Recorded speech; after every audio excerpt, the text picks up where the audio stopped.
Olá, tudo bem com vocês? Hoje, dia 294 da nossa leitura da palavra em ordem cronológica, nós vamos ler o capítulo 17 do livro de Mateus e o capítulo 9 do livro de Marcos. Vamos à leitura? Mateus, capítulo 17. A transfiguração de Jesus. 6 dias depois, Jesus tomou consigo Pedro e os irmãos Tiago e João e os levou em particular a um alto monte. E Jesus foi transfigurado diante deles. O seu rosto resplandecia como o sol, e as suas roupas se tornaram brancas como a luz. E eis que lhes apareceram Moisés e Elias falando com Jesus. Então Pedro, tomando a palavra, disse a Jesus: Senhor, bom é estarmos aqui. Se o Senhor quiser, farei aqui 3 tendas, uma para o Senhor, outra para Moisés e outra para Elias. Falava ele ainda, quando uma nuvem luminosa os envolveu, e eis vindo da nuvem uma voz que dizia: Este é o meu filho amado, em quem me agrado, escutem o que ele diz. Ao ouvirem aquela voz, os discípulos caíram de bruços, tomados de grande medo. Jesus aproximou-se e tocou neles, dizendo: Levantem-se e não tenham medo. Então eles, levantando os olhos, não viram mais ninguém a não ser Jesus. A vinda de Elias. Ao descerem do monte, Jesus lhes ordenou: Não contem a ninguém o que vocês viram, até que o Filho do Homem ressuscite dentre os mortos. Mas os discípulos perguntaram a Jesus: Por que então os escribas dizem ser necessário que Elias venha primeiro? Jesus respondeu: De fato, Elias virá e restaurará todas as coisas. Eu, porém, lhes digo que Elias já veio e não o reconheceram. Pelo contrário, fizeram com ele tudo o que quiseram. Assim também o Filho do Homem irá sofrer nas mãos deles. Então, os discípulos entenderam que ele estava se referindo a João Batista. A cura de um menino. Quando eles chegaram para junto da multidão, um homem se aproximou de Jesus, ajoelhou-se e disse: Senhor, tenha pena do meu filho, porque ele tem convulsões e sofre muito, pois muitas vezes cai no fogo e outras tantas cai na água. Apresentei-o aos seus discípulos, mas eles não puderam curá-lo. Jesus exclamou: Ó geração incrédula e perversa, até quando estarei com vocês? Até quando terei de suportá-los? Tragam o menino até aqui. E Jesus repreendeu o demônio, e este saiu do menino, e desde aquela hora o menino ficou curado. Então os discípulos, aproximando-se de Jesus, perguntaram em particular: Por que motivo nós não pudemos expulsá-lo? Jesus respondeu: Por causa da pequenez da fé que vocês têm, pois em verdade lhes digo que se tiverem fé como um grão de mostarda, dirão a este monte: mude-se daqui para lá, e ele se mudará, nada lhe será impossível. Mas esse tipo de demônio só pode ser expulso por meio de oração e jejum. De novo, Jesus prediz a sua morte e ressurreição. Quando eles estavam reunidos na Galiléia, Jesus lhes disse: O Filho do Homem está para ser entregue nas mãos dos homens, e estes o matarão, mas ao 3º dia ressuscitará. Então os discípulos ficaram muito tristes. Jesus paga imposto. Quando Jesus e os discípulos chegaram a Cafarnaum, os que cobravam o imposto das 2 dracmas se dirigiram a Pedro e perguntaram: O mestre de vocês não paga as 2 dracmas? Pedro respondeu: Claro que paga. Quando Pedro estava entrando em casa, Jesus se adiantou dizendo: Simão, o que você acha? De quem os reis da terra cobram impostos ou tributo? Dos seus filhos ou dos estranhos? Quando Pedro respondeu: Dos estranhos, Jesus lhe disse: Logo, os filhos estão isentos. Mas, para que não os escandalizemos, vá ao mar, jogue o anzol e puxe o primeiro peixe que fisgar. Ao abrir a boca do peixe, você encontrará uma moeda. Pegue essa moeda e entregue aos cobradores para pagar o meu imposto e o seu. Marcos capítulo 9. Dizia-lhes ainda: Em verdade lhes digo que dos que aqui se encontram, existem alguns que não passarão pela morte, até que vejam ter chegado com poder o reino de Deus. a transfiguração de Jesus. 6 dias depois, Jesus tomou consigo Pedro, Tiago e João e os levou em particular a sós a um alto monte, e Jesus foi transfigurado diante deles. As suas roupas se tornaram resplandecentes, de um branco muito intenso, como nenhum lavandeiro no mundo as poderia alvejar. E lhes apareceu Elias com Moisés, e estavam falando com Jesus. Então Pedro, tomando a palavra, disse a Jesus: Mestre, bom é estarmos aqui.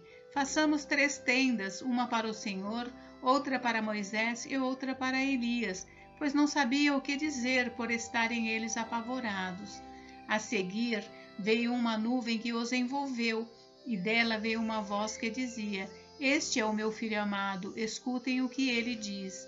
E de repente, olhando ao redor, não viram mais ninguém com eles a não ser Jesus.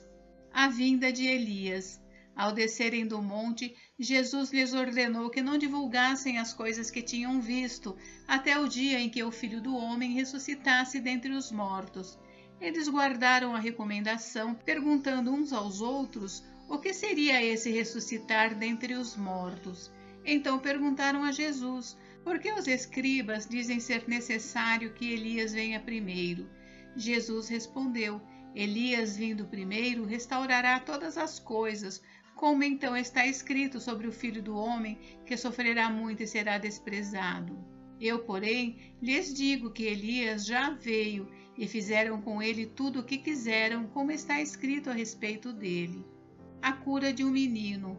Quando eles se aproximaram dos outros discípulos, viram numerosa multidão ao redor deles e os escribas discutindo com eles.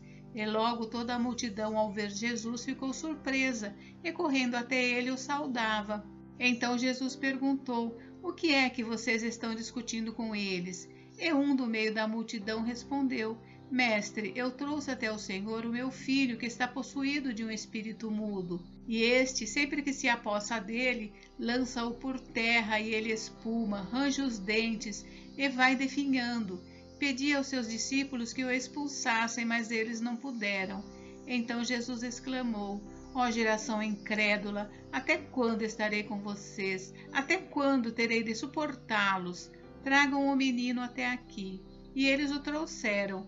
Quando ele viu Jesus, o espírito imediatamente agitou o menino com violência, e caindo ele por terra, revolvia-se espumando. Jesus perguntou ao pai do menino: há quanto tempo isso está acontecendo com ele? O pai respondeu: desde a infância, e muitas vezes o tem lançado no fogo e na água para o matar. Mas se o Senhor pode fazer alguma coisa, tenha compaixão de nós e ajude-nos. Ao que Jesus respondeu: se o Senhor pode, tudo é possível ao que crê. E imediatamente o pai do menino exclamou: eu creio, ajude-me na minha falta de fé. Vendo Jesus que muita gente estava se reunindo, repreendeu o espírito imundo, dizendo-lhe: espírito mudo e surdo, eu ordeno a você, saia deste menino e nunca mais entre nele. E ele, gritando e agitando-o muito, saiu, deixando-o como se estivesse morto, a ponto de muitos dizerem: morreu. Mas Jesus, tomando-o pela mão, o ergueu, e ele se levantou. Quando Jesus entrou em casa, os seus discípulos lhe perguntaram em particular: por que nós não podemos expulsá-lo? Jesus respondeu: esse tipo de espírito só pode ser expulso por meio de oração. De novo, Jesus prediz a sua morte e ressurreição. E tendo saído dali, passavam pela Galiléia, e Jesus não queria que ninguém o soubesse, porque ensinava os seus discípulos e lhes dizia: o Filho do Homem será entregue nas mãos dos homens, e estes o matarão, mas 3 dias depois da sua morte ressuscitará. Eles, porém, não compreendiam isso e tinham medo de perguntar. O maior no reino dos céus. Chegaram então a Cafarnaum. Estando em casa, Jesus perguntou aos discípulos: sobre o que vocês estavam discutindo no caminho? Mas eles se calaram, porque no caminho tinham discutido entre si sobre quem era o maior. E Jesus, assentando-se, chamou os 12 e lhes disse: se alguém quer ser o primeiro, será o último e servo de todos. Trazendo uma criança, colocou-a no meio deles e, tomando-a nos braços, disse-lhes: quem receber uma criança tal como esta em meu nome, recebe a mim, e quem receber a mim, não é a mim que recebe, mas aquele que me enviou.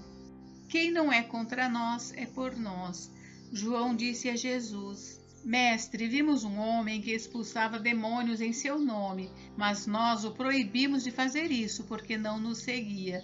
Mas Jesus respondeu: Não o proíbam, porque não há ninguém que faça milagre em meu nome e logo a seguir possa falar mal de mim. Pois quem não é contra nós é a favor de nós. Pois aquele que lhes der de beber um copo de água em meu nome, porque vocês são de Cristo, em verdade lhes digo que de modo nenhum perderá a sua recompensa. Os tropeços. E se alguém fizer tropeçar um desses pequeninos que creem em mim, seria melhor para esse que uma grande pedra de moinho fosse pendurada ao seu pescoço e fosse jogado ao mar. E se a sua mão leva você a tropeçar, corte-a, pois é melhor você entrar aleijado na vida do que tendo as duas mãos ir para o inferno, para o fogo que nunca se apaga, onde não lhes morre o verme nem o fogo se apaga. E se o seu pé leva você a tropeçar, corte-o, pois é melhor você entrar na vida aleijado do que tendo os dois pés ser lançado no inferno, onde não lhes morre o verme nem o fogo se apaga. E se um dos seus olhos leva você a tropeçar, arranque-o, pois é melhor você entrar no reino de Deus com um olho só, do que tendo os dois ser lançado no inferno, onde não lhes morre o verme nem o fogo se apaga, porque cada um será salgado com fogo. O sal é bom, mas se o sal vier a se tornar insípido, como lhe restaurar o sabor? Tenham sal em vocês mesmos e paz uns com os outros. Gente, encerramos por hoje, mas amanhã tem mais. Fiquem com Deus, Deus abençoe vocês. Até amanhã.